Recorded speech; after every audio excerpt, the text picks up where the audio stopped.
Okay, it's time for Ufos Book Club. It's going to be led by Luis. Yeah, although maybe Jeff could lead the discussion about the Robert Salas case because he knows more about these cases. Although I can just give a very brief overview of that. Well, no, you go ahead, Jeff. I'll talk about chapter 4. Oh, I mean, I did read this chapter. Well, sort of. I had it read to me a couple of times, but I didn't really make any notes on it. Some of the abstract here. I'll read real quick. This paper discusses the numerous disconnects between the very consistent witness confirmations alleged by a single individual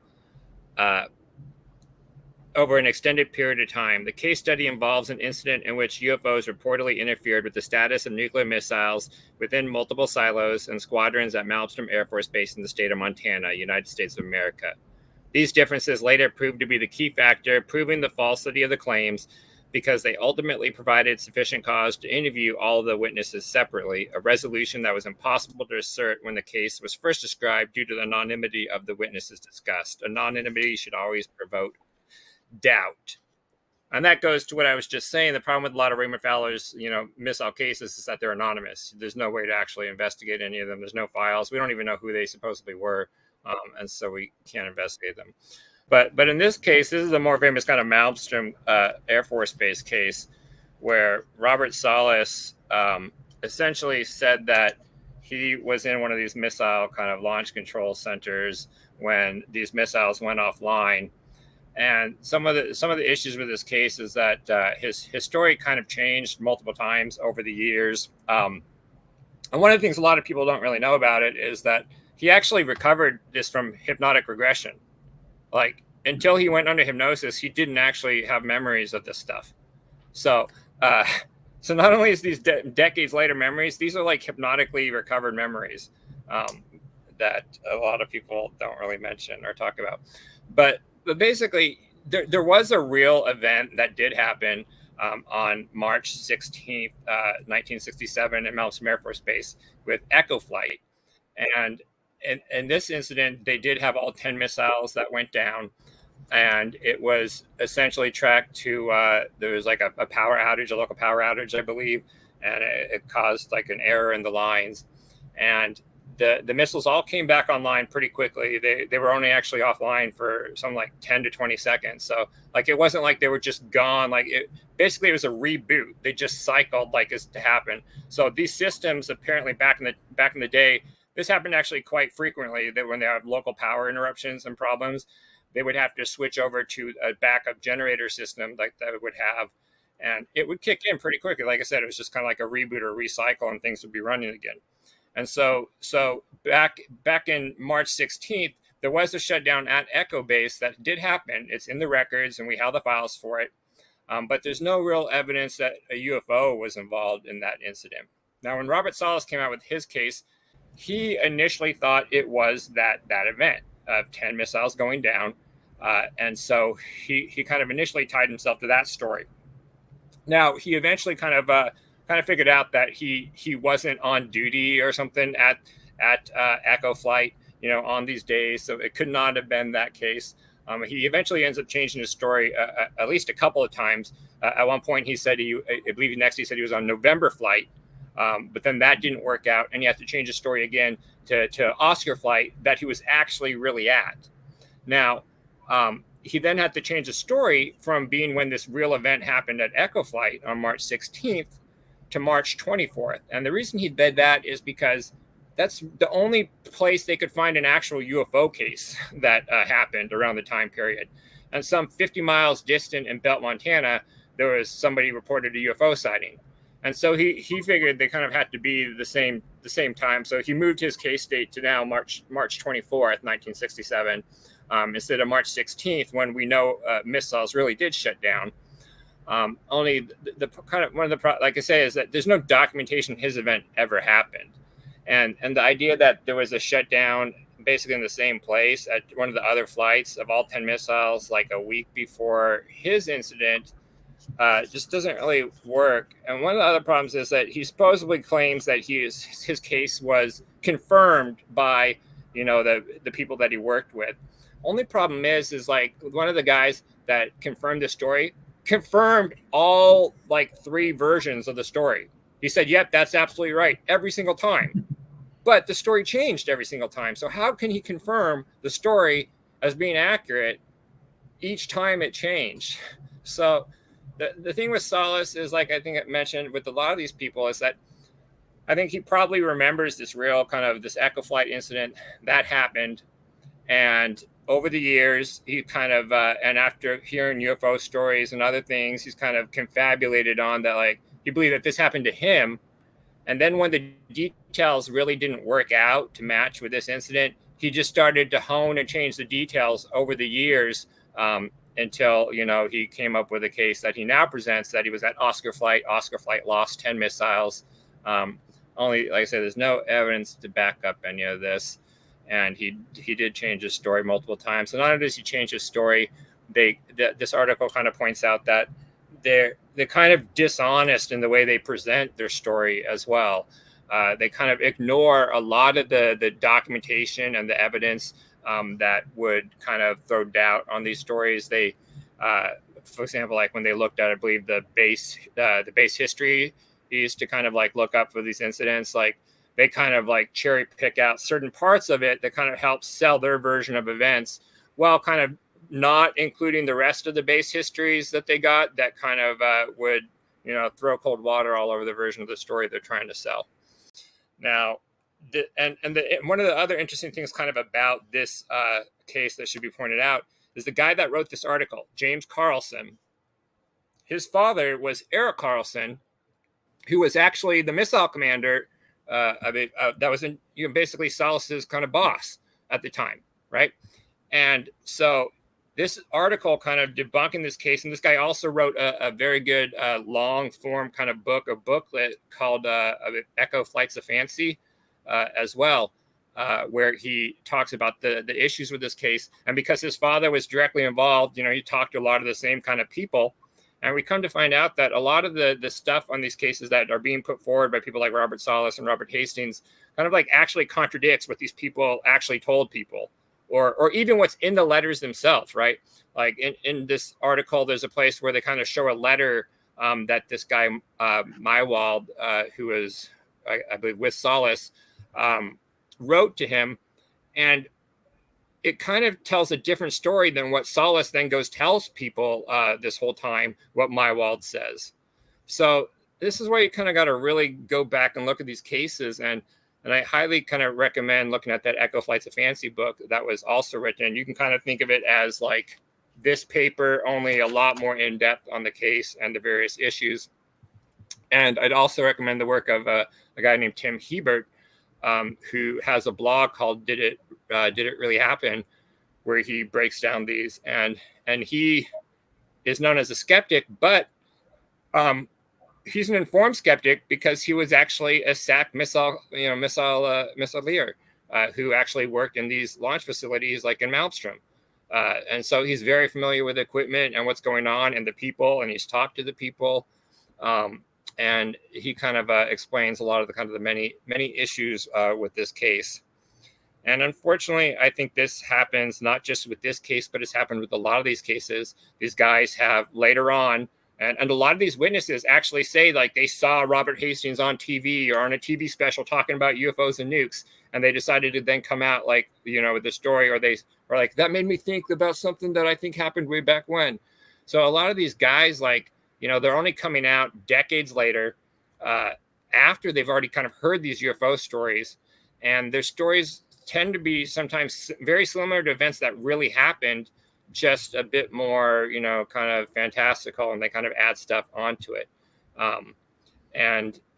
David Schindler's another guy that's kind of honed his story like over the years. If you look at his original letters that he wrote to Robert Hastings, he says that he's unsure. Kind of the missiles go down, maybe only a couple of them are affected, but he's kind of unsure. To now, if you listen to him talk in the Citizen Hearings Disclosure in his book, it was 10 missiles that got shut down, and he's got all the details, and And so these guys, like, they start off with vague memories of these events, and then kind of through confabulation and then like hearing these other stories tend to add and build onto them. Unfortunately, there's no real evidence a lot of these events happen. There's no files. All these guys claim that they signed NDAs and the cone of silence was put on them and they can't talk about it. And in this case, actually, about NDAs, like Robert Salas claims, they were told they couldn't talk about it. Well, they actually talked to the people that his kind of base commander and whatnot. And he said, that's nonsense. Like, the OSI never came and investigated. There was no NDAs anyone had to sign. So all these people, they all have very similar stories. They all claim they were told to keep secret and told to keep silent. They signed NDAs. Only, as we've seen, that's bogus. They were never signed NDAs. Most of these people, their events likely never even happened. There was a real Echo flight shutdown. There was not an Oscar flight shutdown. Robert Salas's event never happened. And also,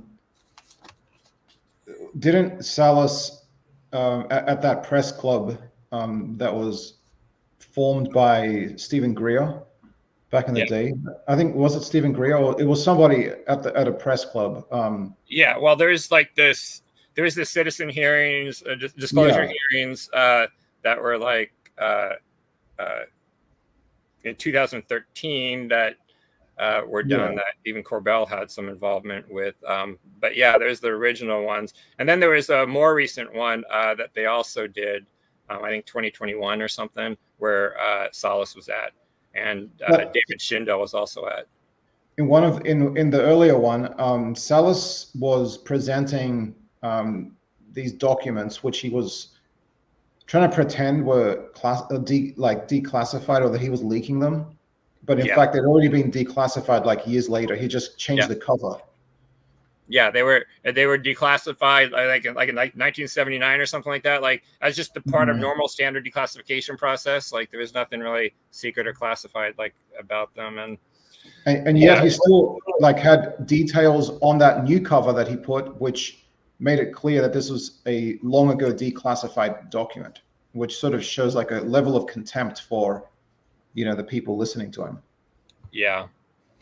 The other thing was, what was the company that was in charge of like the systems at that base?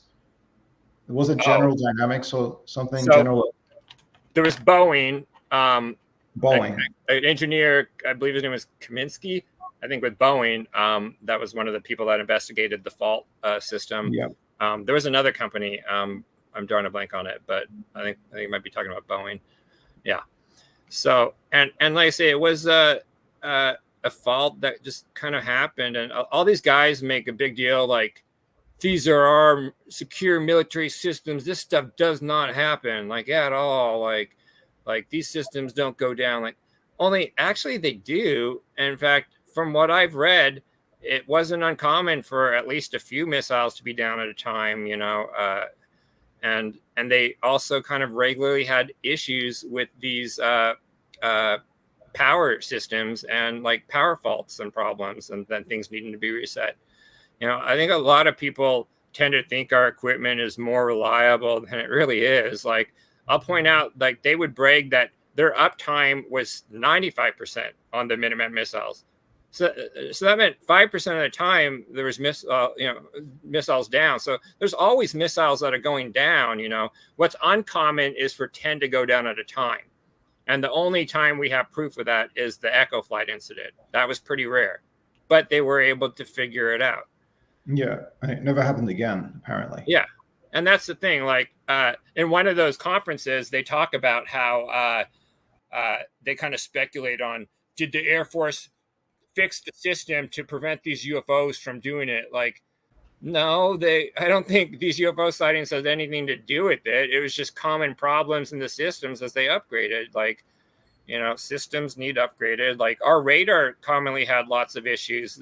One of the reasons they upgraded the radar at Minot and elsewhere was because, like, Project Lamplight with the MIT Lincoln Lab kind of determined a lot of the old SAGE radar systems being used in the 1950s, where we get a lot of these great radar cases, supposed great radar cases of these fast-moving objects. had a lot of serious issues. They were quite easy to spoof and to create problems and false targets and all sorts of issues. And that's why they upgraded to these, what was called frequency diversity radars that they used in the 60s. But even those, were kind of older systems. So all these systems are kind of old and they had issues. They weren't perfect. And it doesn't mean a UFO is involved. And in this case, there's no evidence of a UFO being involved in the shutdowns. Mm-hmm. Yeah. But yeah, they changed one of the couplers or something and they didn't happen again, really. So it wasn't an issue. So you mentioned a cone of silence. I was kind of wondering, is there actually like an official cone of silence? Like, when you go to the Pentagon, do they like give you a cone or something to wear on your head or something like that? It's one of those dog cones that you put on your neck so you don't chew yourself. Yeah. Robert Salas needed one of those. And one of the books I actually used in my research was Salas's kind of first book with James Klotz, who is talked about a lot in this paper by Carlson, Fated Giant, because he kind of opens up the book talking about this Minot case I just talked about, but it's mostly about like the Malmstrom and other cases. But yeah, then they it's also covered, of course, in these UFOs and nukes books by Robert Hastings, Volume 1, Edition 1, second edition. So yeah, there's lots of these cases. Only, like I say, a lot of them we just don't have paperwork or documents to. And in the case of this is really probably the most famous event, the Robert Salas event that was even brought up in the UAP, that first congressional hearing on UFOs. They kind of bring up his incident of this kind of red dot above the silos or whatever. But sadly, like I said, there's not only is there no evidence to support it, I think the evidence is quite strong. It never happened. I think, people like James Carlson and whatnot, and others like Tim Hebert have quite clearly laid out that he's confusing the real Echo flight incident for his Oscar flight incident. And I would argue not only that, I would go even farther to say that they're being dishonest about it. Like, they're not just confused, they're kind of intentionally misleading to promote their own narrative of the case. So, mm-hmm. Mm-hmm.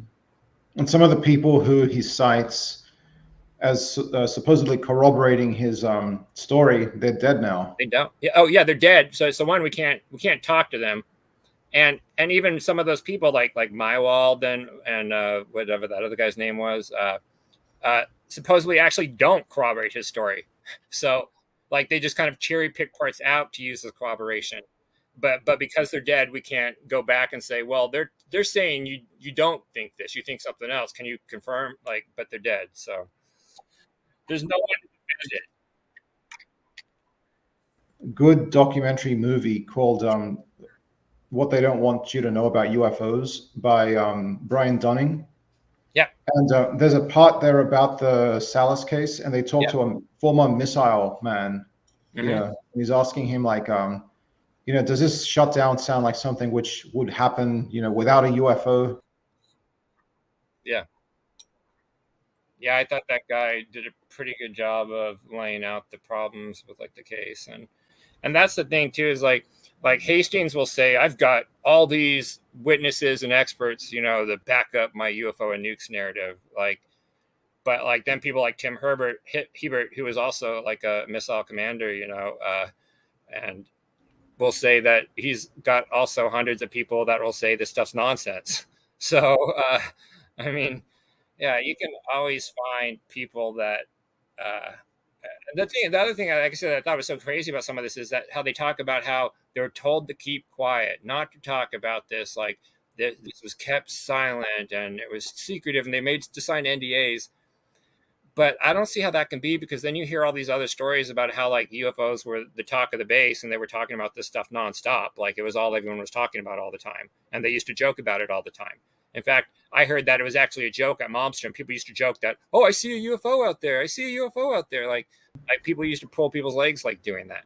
So, I mean, this idea that like the government came up and silenced these incidents, I don't think has any credibility. Like, I think these people are just confusing things. And even people like David Schindel will say that, like, it's almost like my memory's blank of what else happened that day. I just don't remember anything else after that event.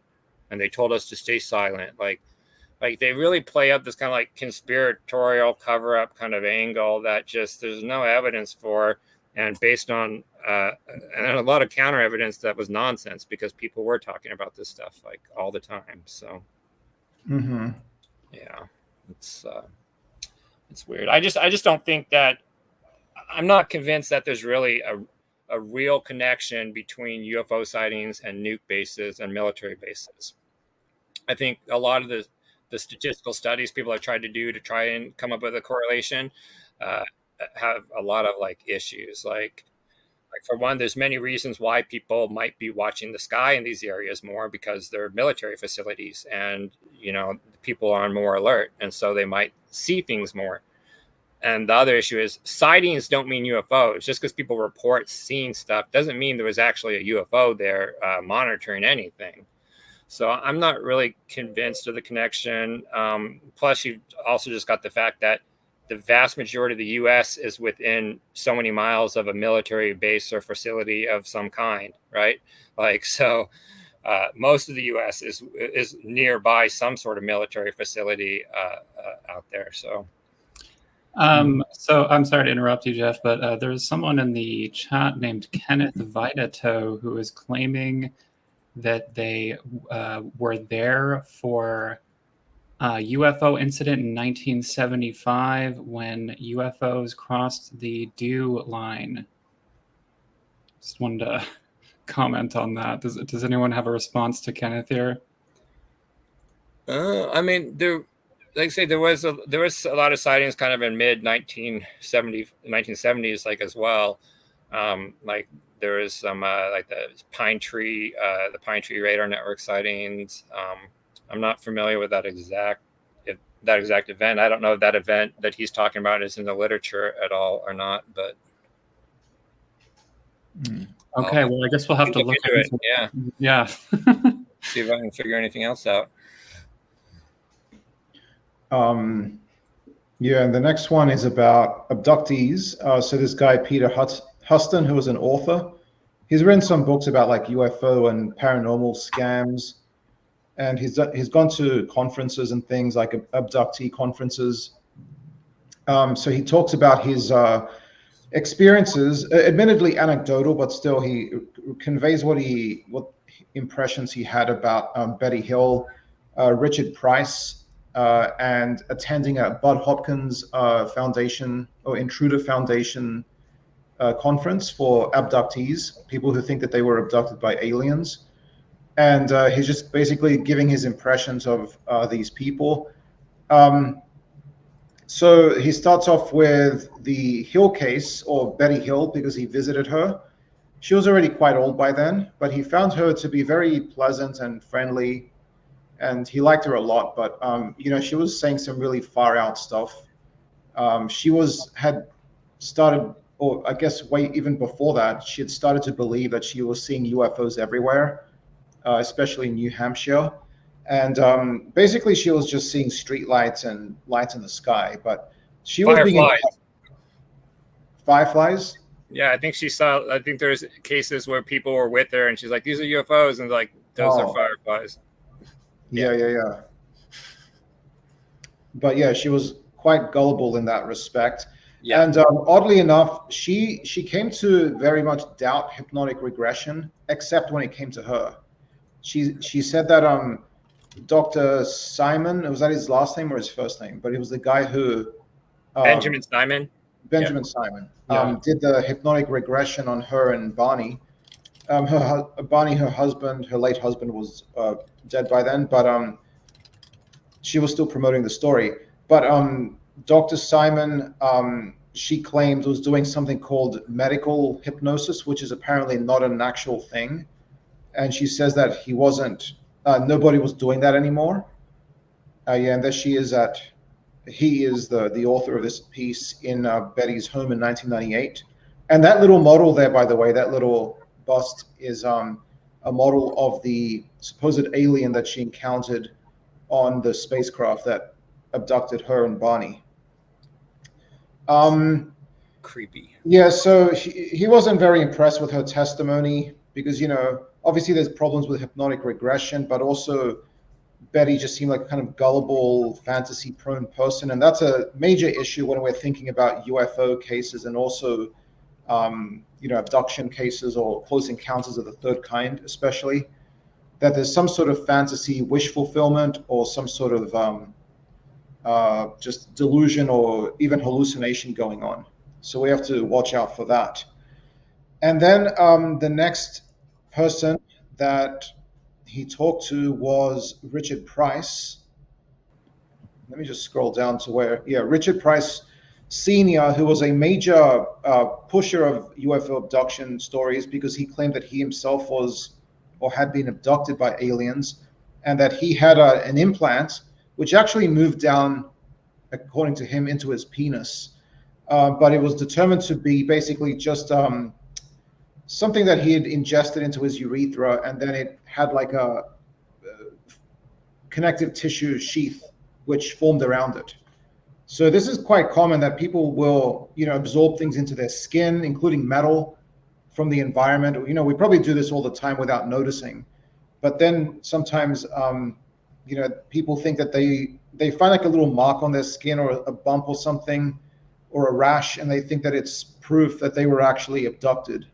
So there's many psychosomatic responses that people can have to stress or to these sorts of stories, but we can also get, small injuries and things in our everyday lives. Doesn't mean that we're that have gotten micrometeorites that end up inside of them. Oh, wow. Yeah, and that would be an extraterrestrial object. So Cool. I mean, you're not necessarily going to know if you get impacted by a tiny, small little thing that gets put into your skin. Yeah, so, yeah. There's people that get shot and don't even notice at first. So, well, they get some of the, what is it, buckshot, or they don't get directly hit, but like some of the splinters from the bullet get into them. Yeah. But Richard Price, apparently he had major emotional difficulties.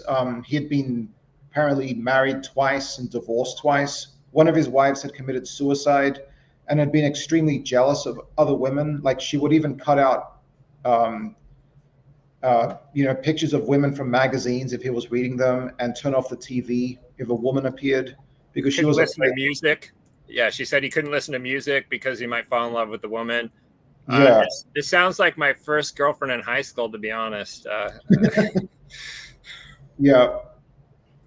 Well, yeah, and I wouldn't survive because I'm in love with Stevie Nicks. But so he's homeless, basically. He's a homeless. Yeah, he was homeless, and he met a woman who was like a new age type person, and she had helped him with some stuff and introduced him to this skeptical organization in New York who was doing sort of public lectures at libraries and things like that for the benefit of the public to learn more about science and how to be skeptical. And there was some discussion about whether to include him in give him like the chance to do like a guest lecture, but they decided against that, and that it would actually be exploitative if they did let him do it, because it would be seen as sort of bad faith. Like, here is a believer, and maybe people would see that as not good because he's sort of an extreme case of like emotional difficulty, and so are we just using him to paint all experiences or abductees in this light? So it was decided that they wouldn't have him on. Plus, there was a woman who was not interested in hearing about his penis, so that was another thing. So yeah, that case wasn't very impressive. Or didn't impress the author of this article, because obviously this man had severe emotional difficulties, and that was probably. And he'd actually apparently spent some time in a mental hospital previously. And these people in these groups were like having to like, give him food and like, pay for like room and board for him. Cause like I say, he was basically homeless. Like, and they kept having to get people from this new age and other groups like would donate money to him, to kind of help him live, because he didn't really have any income. And it's a weird guy. and also, well, yeah, I guess that's what I wanted to say about that case. And then the third case that he looked at was when the author went to a UFO conference in Queens, in New York City, hosted by Bud Hopkins Intruders Foundation. This was in the year 2000.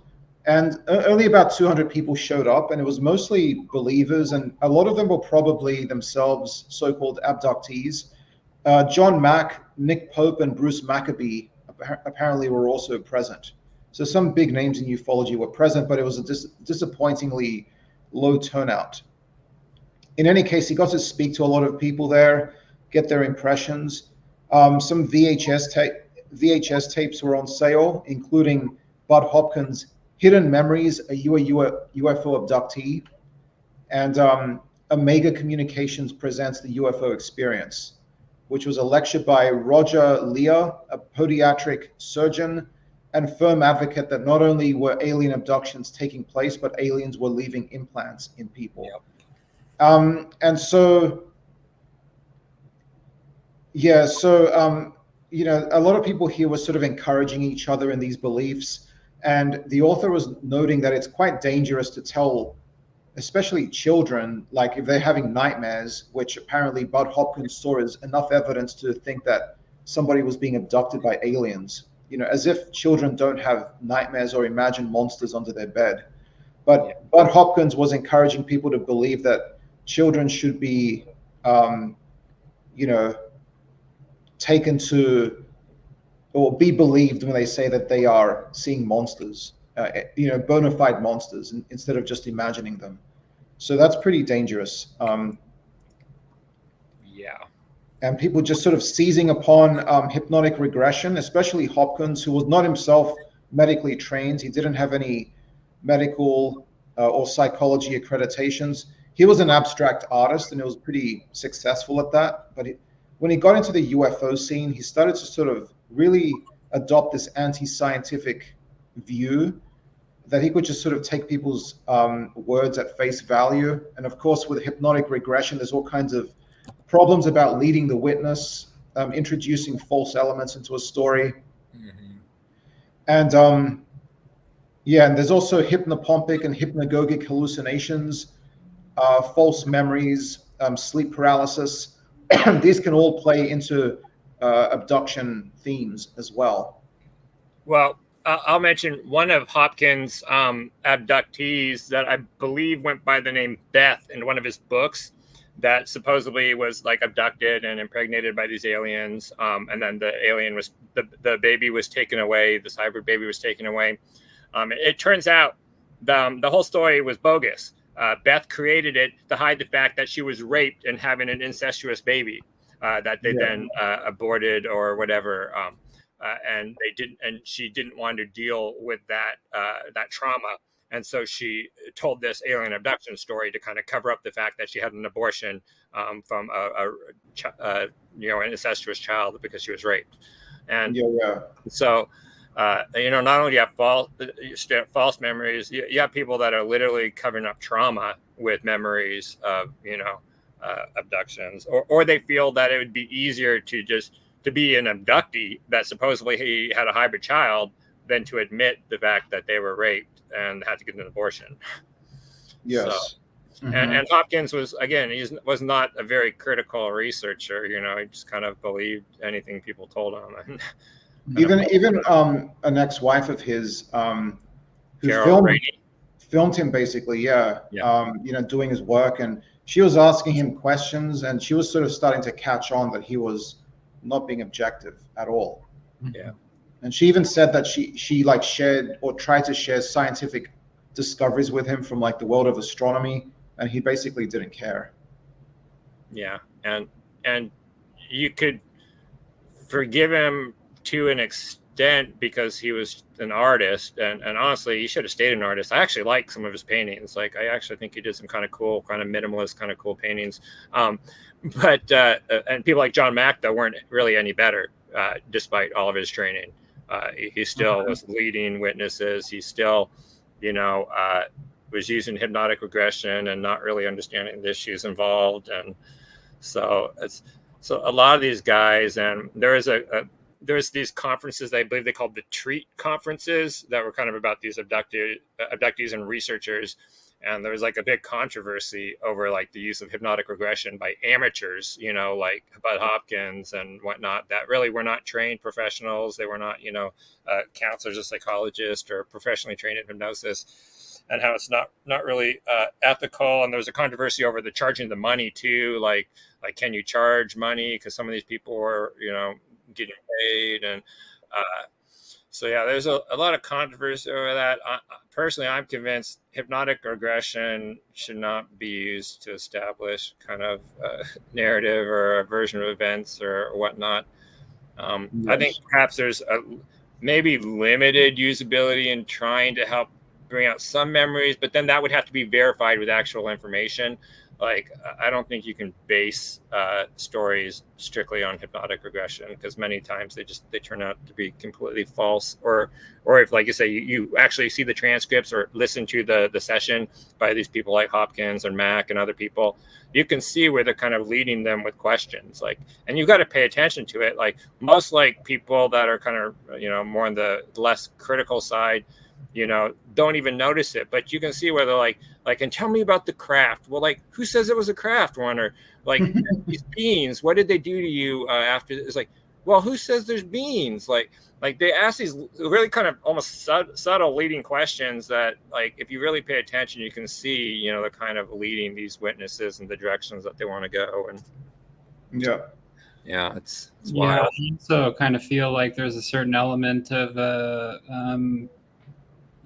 like that maybe like on a, because when you're in a suggestible state, then you're kind of your mind, I think, might be kind of going, oh, well, I'm supposed to do this sort of, in more of a cooperative way, so it's much easier to lead a witness because they're almost like, oh, okay, I'm supposed to be giving these sorts of answers, or I'm supposed to be remembering this type of narrative.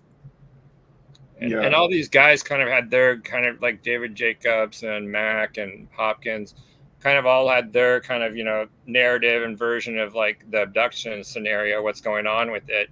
And they all kind of leaded their witnesses in the ways that kind of confirmed their own kind of beliefs about the phenomenon already. So, yeah, it's still interesting to think about, like, what is the social anxiety that's driving these stories. Like, even though, like, the so-called practitioners of hypnotic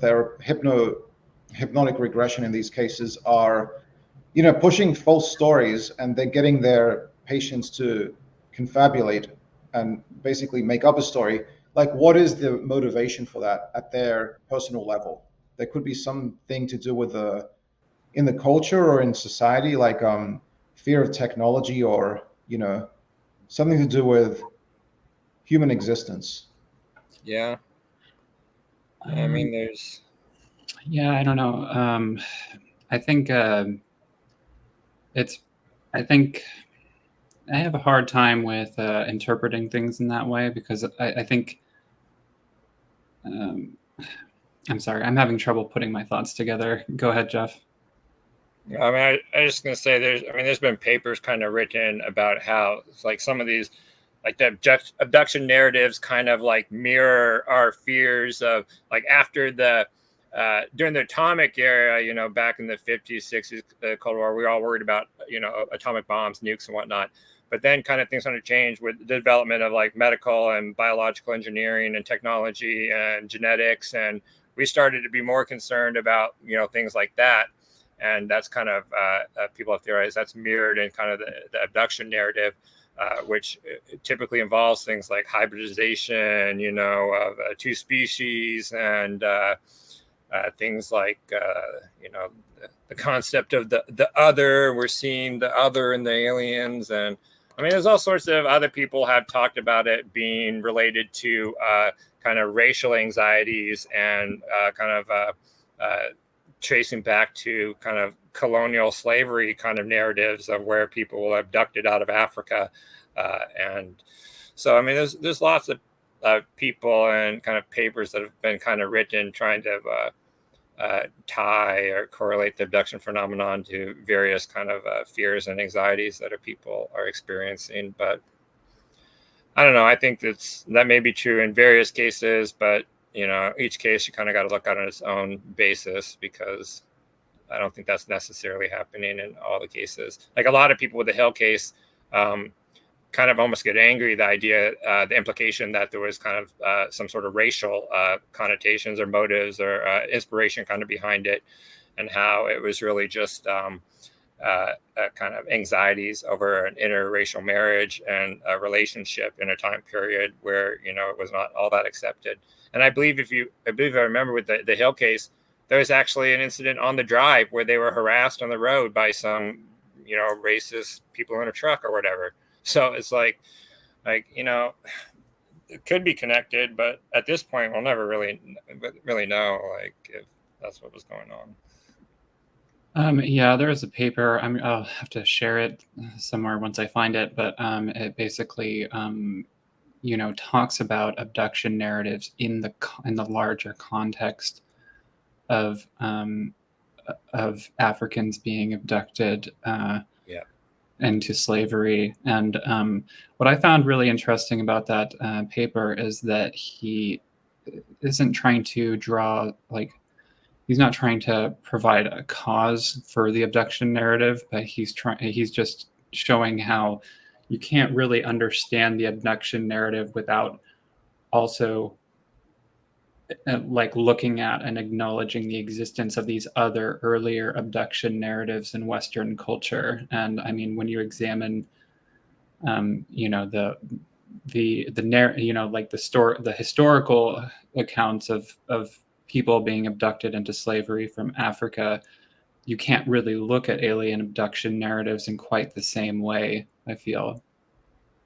And plus, there's also, just as Eddie Ballard has pointed out, a long tradition of these supernatural traditional kidnapping narratives, with all sorts of other kind of supernatural creatures like the Fae, So there's also abduction narratives around wild men and like Sasquatch type characters. Yeah, so long before UFOs, there was this long tradition of these supernatural kidnapping narratives, and it's just kind of almost been kind of replaced with it's aliens now doing the kidnapping instead of the Fae or the wild men or gnomes or whoever is doing the kidnapping. Yeah, and I mean it's interesting too, because we've just talked about like a bunch of different types of abduction narratives, and some of them, like being abducted by apes or being abducted by wild men, have more like overt sort of racist overtones, and there's also the abductions by demons as well, which is connected somewhat to possession and also probably in some ways related to fairy lore too. And I remember reading Jacques Vallée talked about this. I don't remember where. It might have been in like Revelations or something like that. But he's basically comparing like how people, including experts and stuff like that in like 17th century America, were talking about witches and comparing that to the science of abduction in the 1990s. Yeah. I don't really have a point there. Just kind of rambling about it. Yeah, I'd recommend checking out Thomas Ballard's paper, UFO Abduction Reports, The Supernatural Kidnap Narrative Returns in a Technological Guise.